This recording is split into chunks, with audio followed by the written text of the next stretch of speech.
आगे बढ़ेंगे। नोनी बाबू छात्रवृत्ति प्रोत्साहन योजना कार्यक्रम पर सीएम विष्णुदेव साय ने कहा कि आज श्रम विभाग के अंतर्गत छत्तीसगढ़ भवन और सनिर्माण कर्मकार कल्याण मंडल ने एक कार्यक्रम आयोजित किया जिसमें उत्कृष्ट अंक लाने वाले श्रमिकों के बच्चों को 2 लाख रुपए दिए गए हैं। इसमें 1 लाख रुपए प्रोत्साहन राशि के रूप में और 1 लाख रुपए वाहन खरीदने के लिए दिए गए। आज हमारे राज्य के 31 बच्चों को पुरस्कृत किया गया है। इनमें 26 बच्चे ऐसे हैं जिन्होंने कक्षा 10 की बोर्ड परीक्षा में उत्कृष्ट अंकों के साथ टॉप किया और 5 बच्चे ऐसे हैं जिन्होंने कक्षा 12 की बोर्ड परीक्षा में उत्कृष्ट अंक प्राप्त किए। श्रम विभाग के अंतर्गत छत्तीसगढ़ भवन एवं अन्य सनिर्माण कर्मकार कल्याण मंडल के द्वारा यहाँ पर कार्यक्रम आयोजित था और जो श्रमिक हैं देश के अंदर में उनके कल्याण के लिए श्रम विभाग के अंतर्गत 3 मंडल काम करते हैं, जिसमें एक मंडल का एक कार्यक्रम था, एक कर्मकार कल्याण मंडल, और इसके माध्यम से जो श्रमिकों के जो बच्चे हैं जो उत्कृष्ट नंबर लाते हैं उनको 2 लाख रुपया देते हैं। एक तो 1 लाख रुपया प्रोत्साहन स्वरूप और 1 लाख उनको वाहन खरीदी के लिए। तो आज 31 बच्चों को हमारे प्रदेश के उनको। कांग्रेस सांसद राजीव शुक्ला ने कहा कि नक्सलवाद एक ऐसी समस्या है जिसके खिलाफ हर सरकार ने लड़ाई लड़ी है, चाहे वह मनमोहन सिंह की सरकार हो, पीएम मोदी की सरकार हो या छत्तीसगढ़ में भूपेश बघेल की सरकार हो। जब भूपेश बघेल की सरकार थी तब यहां नक्सलवाद काफी हद तक खत्म हो गया था। यह एक सतत गतिविधि है जिसमें दोनों सरकारों ने, चाहे वह भूपेश बघेल की हो या विष्णुदेव साय की हो, लोगों की समस्याओं को हल करने में काफी काम किया है। नक्सलवाद एक ऐसी समस्या है कि जिसको सब सरकारें मिलकर लड़ रही हैं, चाहे वो मनमोहन सिंह की सरकार हो, उसके बाद यहाँ पे तारतम्य जो भी रहा बाद में बघेल साहब के साथ रहा, और चाहे मोदी जी की सरकार हो। नक्सलवाद एक ऐसी चीज़ है जो एक नीति के तहत सरकार लड़ती है। तो बहुत कुछ खत्म हुआ जब बघेल साहब की सरकार थी और इसके लिए सेंट्रल से पैकेज दिया जाता था, और काफ़ी कुछ खत्म हुआ जब यहाँ पे जो है केंद्र और राज्य में सहयोग से अभी मौजूदा सरकार ने किया।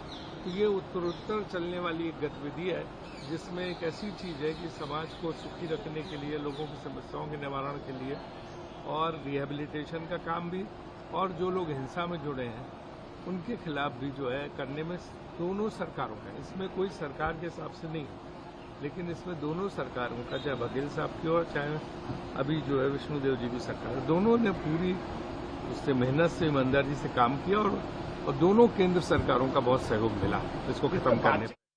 प्रेस क्लब के कॉन्फ्रेंस हॉल में शिव रतन शर्मा ने मोदी सरकार के 11 वर्षों के कार्यों का विस्तृत परिचय दिया। उन्होंने बताया कि भारत अब विश्व की 4थी सबसे बड़ी अर्थव्यवस्था बनने जा रहा है। उन्होंने पहलगाम हमले का जवाब और महतारी वंदन योजना जैसे सफल प्रयासों का उल्लेख किया है जिससे महिलाओं को व्यापक लाभ मिला। इस कार्यक्रम में दीनानाथ केशरवानी, गुरमीत सलूजा, निश्वल गुप्ता, सुनील पाठक और मुंगेली विधायक पुत्तू लाल मोहले भी उपस्थित थे।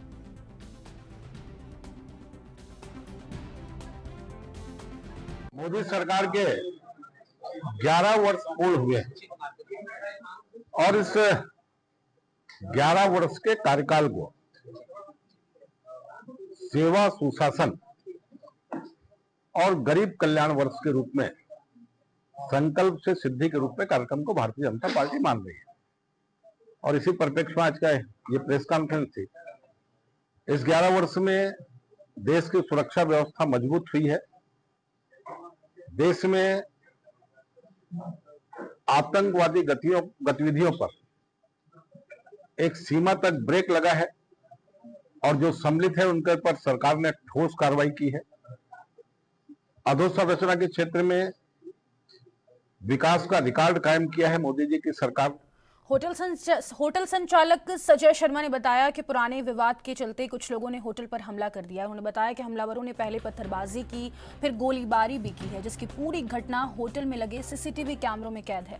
थाना प्रभारी सीडीवीआर लेकर गए हैं जिसमें सच सामने आ सकता है। हमले में होटल के 4 कर्मचारी घायल हुए हैं और अस्पताल में भर्ती हैं। वहीं संजय शर्मा का आरोप है कि मुकदमा एक तरफा दर्ज हुआ और अब तक घायलों का मेडिकल भी नहीं हुआ है। होटल है जो है अम्बा बाईपास रोड पर स्थित है, उसके पीछे जो होटल के पीछे एक डीपी लगी हुई है, वहाँ के लोग का कहना ये है कि वो जो डीपी है उन लोगों ने चंदा इकट्ठा करके लगवाई थी और गौरवांश होटल के जो संचालक है उसमें अवैध रूप से बिजली का तार डाल के बिजली संचालित कर रहे थे। इसी बात से लेके दोनों पक्षों में आपस में विवाद हुआ और फायरिंग की घटना सामने आई, जिसमें जो होटल के ऊपर एक व्यक्ति खड़ा है फायरिंग करते हुए दिख रहा है और पुलिस ने जैसे ही मामला संज्ञान में आया उसमें तुरंत प्रकरण पंजीबद्ध कर लिया गया। मैम पथराव भी हुआ है और कुछ लोग घायल भी हुए हैं। जी बिल्कुल, अगर इस तरीके की घटना भी घटित हुई है और पीड़ितों के आने पर इसमें भी अग्रिम कार्रवाई की जाएगी, तकनीकी कार्रवाई हम लोग इसमें भी एफआईआर पंजीबद्ध। इस मामले में कितने लोगों को अभी तक गिरफ्तार किया, क्या पता चल पाया? अभी हमारी पुलिस टीम दबिश देने गई है, शीघ्र ही आरोपियों को गिरफ्तार करेगी। छत्तीसगढ़ के बलरामपुर जिले के औरंगा गांव में टीबी का प्रकोप लगातार बढ़ता जा रहा है। बीते 6 सालों में गांव में 25 लोगों की मौत हो चुकी है, जबकि अभी भी 6 एक्टिव मरीज इलाज के मोहताज हैं। सबसे ज्यादा असर पंडो जनजाति पर पड़ा है। लगातार हो रही मौतों ने स्वास्थ्य व्यवस्था पर सवाल खड़े कर दिए हैं। ग्रामीणों ने टीबी जांच शिविर, दवाइयों की उपलब्धता और स्थायी स्वास्थ्य केंद्र की मांग की है। मामला बेहद गंभीर है और प्रशासन से तत्काल कार्रवाई की जरूरत है। छत्तीसगढ़ के अंबिकापुर में वन भूमि में अवैध रूप से अतिक्रमण किए गए लोगों के मकानों को जमींदोज करने की कार्रवाई सुबह से जारी है, जहां 500 से अधिक पुलिस बल सहित फॉरेस्ट के 150 वन रक्षक मौके पर तैनात होकर अतिक्रमण मुक्त कराया जा रहा है। दरअसल अंबिकापुर शहर से लगे चोरका कक्षार में पिछले कई महीनों से वन भूमि की जमीन पर अवैध अतिक्रमण की शिकायत की गई थी।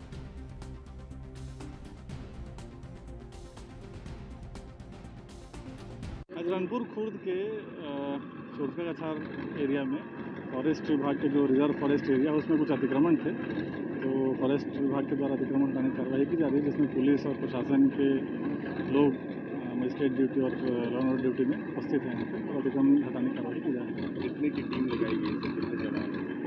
जवान तो लगभग 200 से प्लस ही होंगे, बाकी पुलिस वाले एड्रेस उनके बताएंगे। बाकी हमारे मजिस्ट्रेट ड्यूटी भी लगे हुए हैं, तहसीलदार एसडीएम लोग भी, और फॉरेस्ट विभाग की टीम है जो अतिक्रमण हटाने की कार्रवाई कर रही है। चोरका कछार जगह का नाम है और ये जो अवैध कब्जा है ये अपने RF 2581 में है। इसकी शिकायत प्राप्त हुई थी कि यहाँ स्टाम्प पेपर में ज़मीन की खरीदी बिक्री हुई है, तो विभाग द्वारा जांच किया गया तो इसमें अवैध अतिक्रमण पाया गया, लेकिन यहाँ के निवासियों से दस्तावेज मांगा गया तो कुल 41 लोगों को नोटिस दिया गया था, तो 3 लोग द्वारा वन अधिकार पत्र दिखाया गया, लेकिन 39 परिवार द्वारा कोई दस्तावेज प्रस्तुत नहीं किया गया, तो इनको विधिवत 3 नोटिस देके अभी बेदखली की कार्रवाई की जा रही है। इस बुलेटिन में फिलहाल के लिए इतना ही। मुझे दीजिए इजाजत। नमस्कार।